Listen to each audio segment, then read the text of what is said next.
T5S2 stands for the Tactical Tortoise Tabletop Simulator Tournament Series.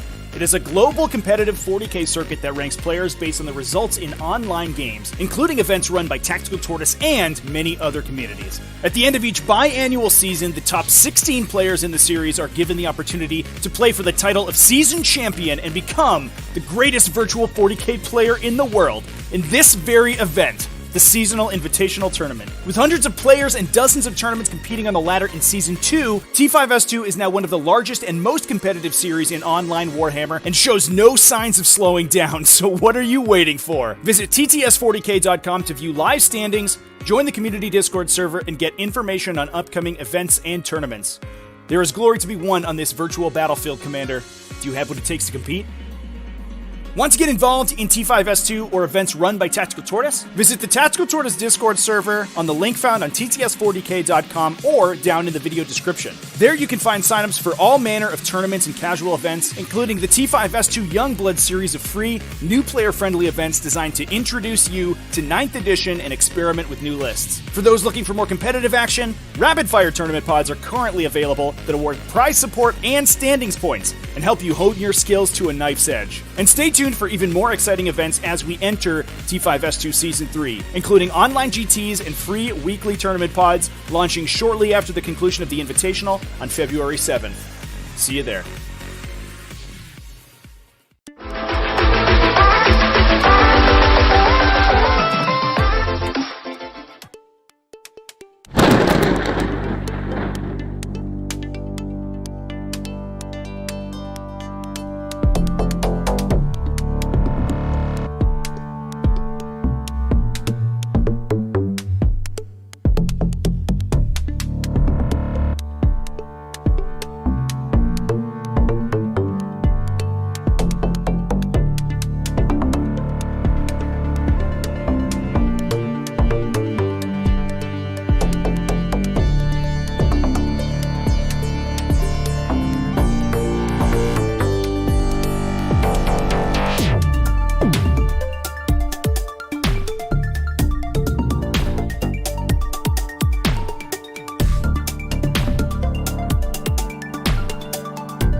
T5S2 stands for the Tactical Tortoise Tabletop Simulator Tournament Series.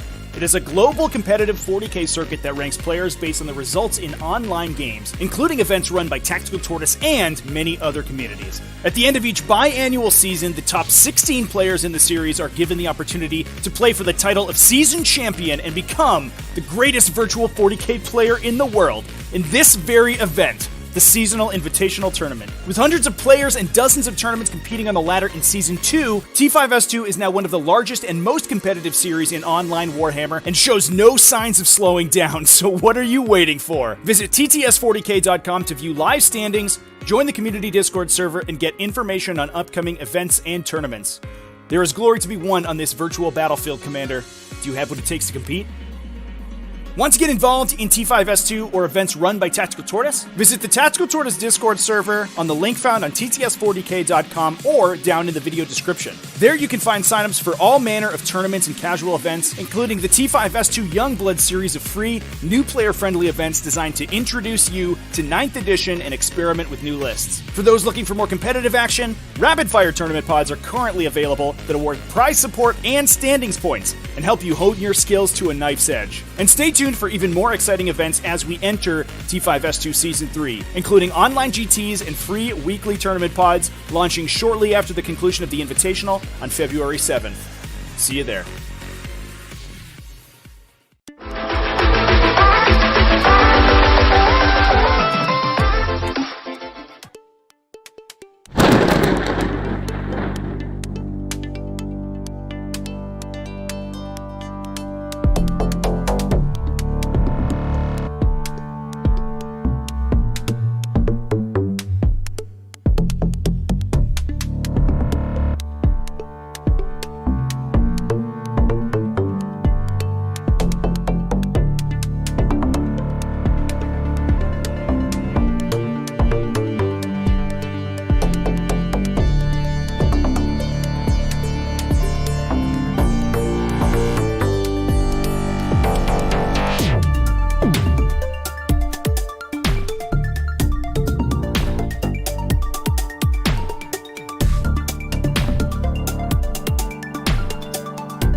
T5S2 stands for the Tactical Tortoise Tabletop Simulator Tournament Series.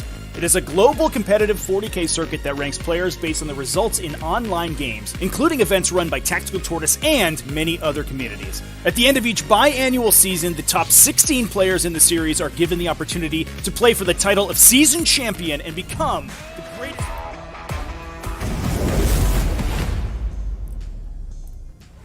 What is up, everyone? Welcome back to the stream. We are live with more T5S2 Season 2 Invitational coverage. This time we're moving away from Group 3, which is almost done at this point, actually.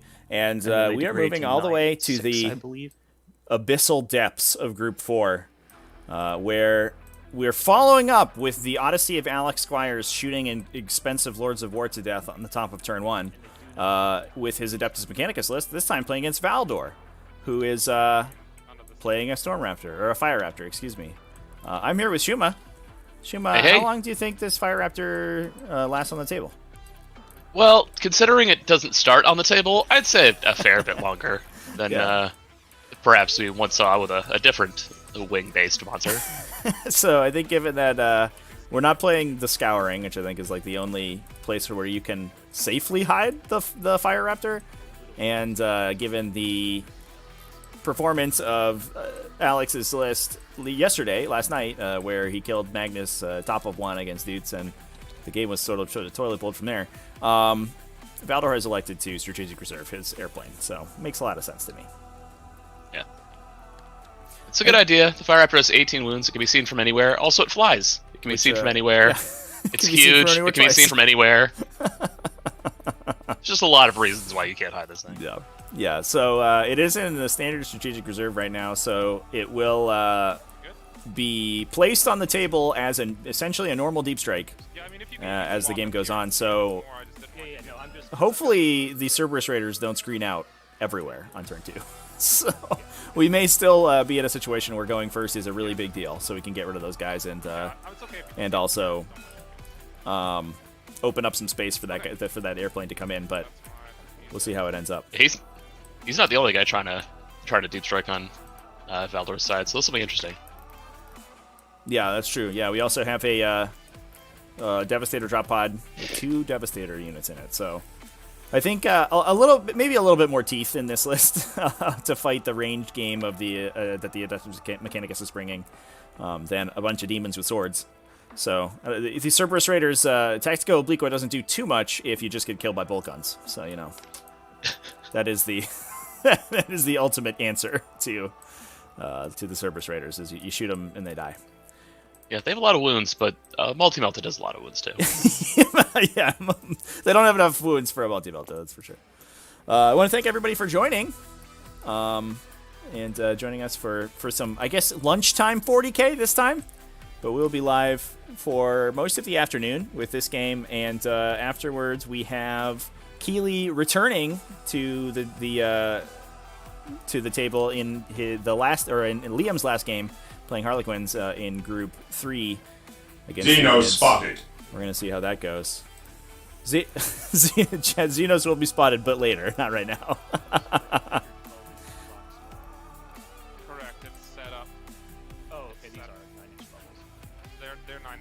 Setting up right now. Infiltrators trying to screen out Cerberus Raiders. Yeah, just trying to delay the amount of board space they can take is going to be an important play in this game. Also, some interesting tech. I guess we should talk about these lists. Valdor kind of... I mean, he's playing a Fire Raptor, so, like, what's happening here? But Valdor loves his off-the-wall lists, and that is certainly what he's bringing here. It looks sort of, from the outside, like a normal Iron Hands list, a normal mild-mannered Iron Hands list that does some stuff with vehicles, and there's also some Vanguard veterans to mercy his weakness them. He is playing standard Iron Hands this time, so we're not doing a successor chapter. We're not cosplaying as Space Wolves like Fucini would. We're just playing regular Iron Hands to get that damage ignore and the doubling wounds for your vehicles for degrading. But that also gives him access to the Iron Hands Armory of Relics for cheap. so he doesn't have to spend extra CP to bring those in. And he is bringing in an Ironstone and I believe also a Tempered Helm, so he's going to get some CP back as the game goes on. Yeah. It is pretty solid, though. You really want that Ironstone on the Fire Raptor itself, and you're really telegraphing where it's going to come in if you're creating a space for that alongside your HQ with the Relic. Your HQ with the Relic might simply be to protect the Redemptor and the Stalker from out of line of sight shooting for the first turn.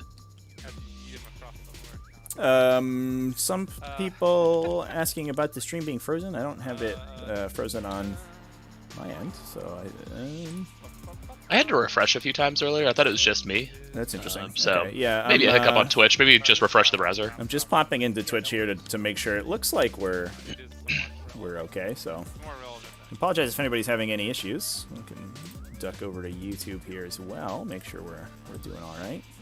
So apologize if anybody's having any issues. I think we're doing okay. So in this list, anyway, for Valdor, we have a single battalion detachment. It's being led by a librarian as well as a Primaris Lieutenant. I think we're running the auto bolt rifle Primaris Lieutenant today. The list in the bot is a little bit off. There were some errors in the Battle Scribe file for Space Marines that we discovered late, so we had to cut a couple pieces of war gear to make sure everything fit correctly. A lot of issues with Battlescribe this weekend for some reason. I don't know what's going on, but it's adding up basic numbers incorrectly for some reason. So if you are building lists with Battlescribe this weekend, just double check your war gear options because some of them are listed wrong. We also have 2 infiltrator units. We talked about these quite a bit. They are good against especially Adeptus Sororitas, who are bringing in units off of strategic reserve, and a lot of times, as we've seen previously, a lot of armies are relying very heavily on deploy scramblers, using deep striking kind of trash units to drop those to perform those actions in your opponent's deployment zone. And having infiltrators can just randomly kind of sink a matchup if you can screen out your deployment zone effectively with those big 12-inch bubbles of Omni Scrambling. So yeah, we saw the attempt to screen out the scramble in yesterday's Space Wolves versus Harlequins matchup, and that was a real effort on both sides. Like, both those deployment zones were completely screened, and eventually 3 Eradicators managed to run the football down the table, just running it. Yeah, and I mean, we should mention also the only reason that they were allowed to run the football down the table is because the other team timed out trying to catch them. So yeah. Otherwise they would not have been able to deploy their scramblers. Yeah. The ref blew his whistle, and all the defenders had to just sit down on the field, and all of our brave Space Wolves just we're running the ball straight down that old pitch, the rink. What do you play football on? Sure, that sounds right. The square, the rectangle, green. The AstroTurf. The court. We had almost a denied deploy scramblers earlier today as well in Keeley versus Fushini's game, and Fushini did bring those double infiltrator units in and was able to screen out the center of battle lines for the entirety of the game, or for at least until round 3, so that the lictors coming in for Keeley could not innately deploy their scramblers. But fortunately, I mean, he was playing Tyranids, and it's almost impossible to stop Tyranids doing their deploy scramblers. So a metabolic overdrive eventually sunk that secondary in. But it was dicey for a little while, and both players were low on CP. So I think it was it looked like we weren't going to get a scrambles scrambled, as it were. Valdor in minute 5 of trying to place this infiltrator unit here. Yeah, they're going on an odyssey all over the table. We also have a Blade Guard veteran squad, 5 Blade Guard veterans in that unit. We also followed up by 1 unit of Vanguard veterans with Lightning Claws and Storm Shields. We have 2 Devastator units, both with 3 multi-meltas as well as a single heavy bolter. And they're no grav in here. Yeah, no grav today. Are they using the Holy Trinity stratagem here? The flamer, the bolter, and the melta. Yeah, I was joking at Valdor about that the other day. He just needs a combi flamer on that sergeant instead of a Vulcan. Then he could do it. Yeah, so that's interesting. I think maybe just to give them a little bit of punch at longer range, because the multi-meltas can a lot of times be screened out, and so the heavy bolter having a 36-inch range rather than 24 gives them something to do if they're not able to commit the multi-meltas. Also just makes them cheaper, like significantly. They save 10 points a squad with that. Looks like stream might have died again for me. Is that is it looking like that for you? No. Or is that just... Oh, maybe it is.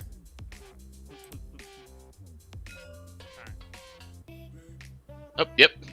Oh, geez. All right. Your check going rip.